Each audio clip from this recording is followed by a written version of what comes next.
Welcome to Power Play India. Don't forget to like, share and subscribe for more content.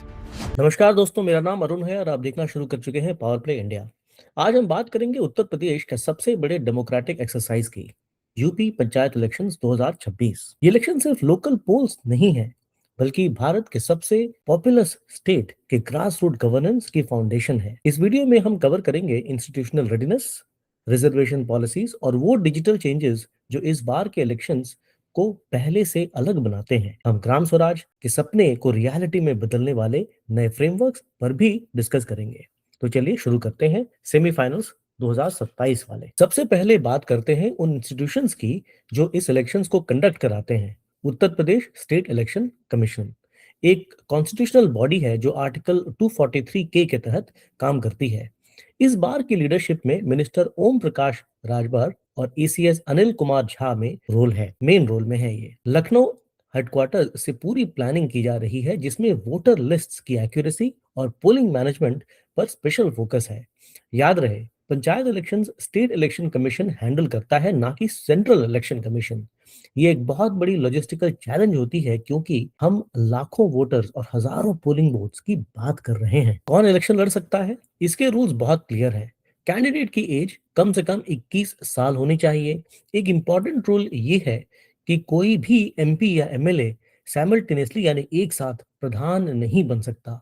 उन्हें एक post छोड़नी पड़ेगी। अगर किसी को 6 महीने से ज्यादा की जेल हुई हो तो वो 5 साल तक इलेक्शन नहीं लड़ सकता। फाइनेंशियल डिफॉल्टर्स और गवर्नमेंट एम्प्लॉइज भी डिस्क्वालिफाइड हैं।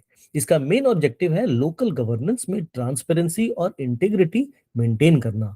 अगर कोई कैंडिडेट मल्टीपल टीयर्स जैसे वार्ड मेंबर और प्रधान दोनों में जीत जाता है तो उसे 60 दिन के अंदर एक सीट फाइनलाइज करनी होती है। यूपी की सोशल डाइवर्सिटी को देखते हुए रिजर्वेशन पॉलिसी यहाँ का सबसे सेंसिटिव और इम्पोर्टेंट एस्पेक्ट है। एससी एसटी सीट्स उनकी पॉपुलेशन के प्रोपोर्शन से डिसाइड होती है। ओबीसी रिजर्वेशन को 27% पर कैप किया गया है। सबसे बड़ा फीचर है वुमेन्स रिजर्वेशन। हर कैटेगरी में 1/3 एक तिहाई सीट्स महिलाओं के लिए रिजर्व्ड है। ये रिजर्वेशन रोटेशन सिस्टम पर चलता है, मतलब जो सीट पिछली बार रिजर्व थी वो इस बार जनरल हो सकती है। इस सिस्टम से ये इंश्योर होता है कि हर कम्युनिटी पर और हर एरिया को लीडरशिप का मौका मिले। ये सही मायने में सोशल इंजीनियरिंग है। दोस्तों, इस बार टेक्नोलॉजी का यूज गेम चेंजर साबित हो सकता है। बहुत ही अलग किया जा रहा है। इस बार स्टेट गवर्नमेंट ने ई बीएलओ मोबाइल ऐप लॉन्च किया है, जिसे बूथ लेवल ऑफिसर्स, बीएलओ यानी बूथ लेवल ऑफिसर्स, तो बूथ लेवल ऑफिसर्स घर घर जाकर वेरिफिकेशन कर सकते हैं। फॉर्म्स 2, 3 और 4 अब ऑनलाइन अवेलेबल हैं, जिससे वोटर रजिस्ट्रेशन और करेक्शंस बहुत जल्दी हो गए हैं।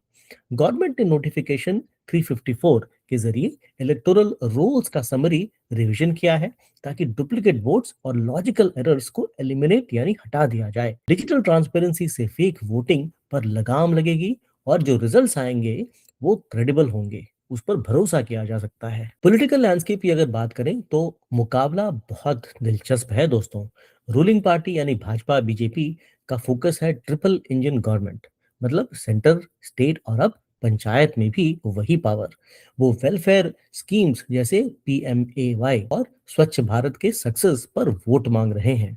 वहीं दूसरी तरफ समाजवादी पार्टी सपा और उनके अलाइज पीडीए स्ट्रैटेजी और रूरल इश्यूज जैसे अनएम्प्लॉयमेंट और नीट की परीक्षा का जो फोकस था उस पर फोकस कर रहे हैं। हर पार्टी अपने संगठन को बूथ लेवल तक मजबूत कर रही है, क्योंकि पंचायत रिजल्ट्स 2027 के असेंबली इलेक्शंस का मूड सेट कर देंगे। एक बहुत बड़ा पॉलिसी शिफ्ट है इस साल देखा जा रहा है। पुराने एमएनरेगा मॉडल को अपग्रेड करके अब वीबी जीराम जी एक्ट, विकसित भारत गारंटी फॉर रोजगार लाया गया है। पहले जहां 100 दिन का काम मिलता था, अब उसे बढ़ाकर 125 दिन कर दिया गया है। फंडिंग पैटर्न 60:40 है सेंटर और स्टेट के बीच, यानी 100 रुपए में से 60 सेंटर देगी और 40 स्टेट से आएगा। इस स्कीम का मेन एम सिर्फ गड्ढे खोदना नहीं, बल्कि एसेट्स क्रिएट करना है, जैसे rural roads, water harvesting structures और क्लाइमेट रेजिस्टेंट इंफ्रास्ट्रक्चर।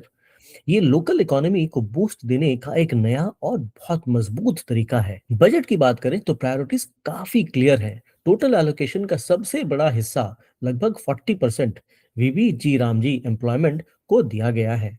हाउसिंग पीएमएवाईजी को 30% मिला है। ये दिखाता है कि गवर्नमेंट का प्राइमरी फोकस रूरल एरियाज में घर और रोजगार देने पर है। इसके अलावा national rural livelihood mission NRLM और रोड्स पीएमजीएसवाई पर भी सिग्निफिकेंट खर्च हो रहा है। ये फंड डायरेक्टली ग्राम पंचायत के अकाउंट्स में जाते हैं, जिससे प्रधान के पास डेवलपमेंट के लिए काफी पावर आ जाती है। अब एक सीरियस टॉपिक पर बात करते हैं, नीट रेट्स। यहाँ नीट का मतलब है मेडिकल एग्जाम नहीं, बल्कि नॉट इन एजुकेशन, एम्प्लॉयमेंट और ट्रेनिंग। ये है एनईईटी। यूपी में 15 से 29 एज ग्रुप्स के 36.7% यानी करीब 37% यूथ जॉबलेस या आइडल हैं, कुछ नहीं कर रहे हैं। सबसे अलार्मिंग डेटा है यंग वुमेन का है, जहां के रेट्स 59.5 करीब करीब 60% तक पहुंच गया है। इलेक्शंस में ये एक बहुत बड़ा मुद्दा है, क्योंकि वोटर्स अब सिर्फ वोट्स नहीं बल्कि अपने बच्चों के लिए स्किल्स और नौकरी मांग रहे हैं। कैंडिडेट्स को यूथ डेवलपमेंट का रोड मैप देंगे, उन्हें इस बार एज मिलने के चांसेस ज्यादा हैं। इतने बड़े लेवल पर इलेक्शन कराना बिना सिक्योरिटी के मुमकिन नहीं है।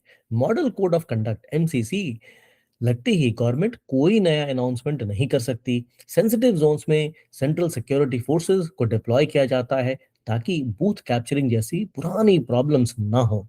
हाई कोर्ट के ऑर्डर्स के मुताबिक इलेक्शंस को कॉन्स्टिट्यूशनल डेडलाइन के अंदर कराना मैंडेटरी है। डिस्ट्रिक्ट मजिस्ट्रेट्स और एसपीज को स्ट्रिक्टली इंस्ट्रक्ट किया गया है कि वो फ्री और फेयर वोटिंग इंश्योर करें।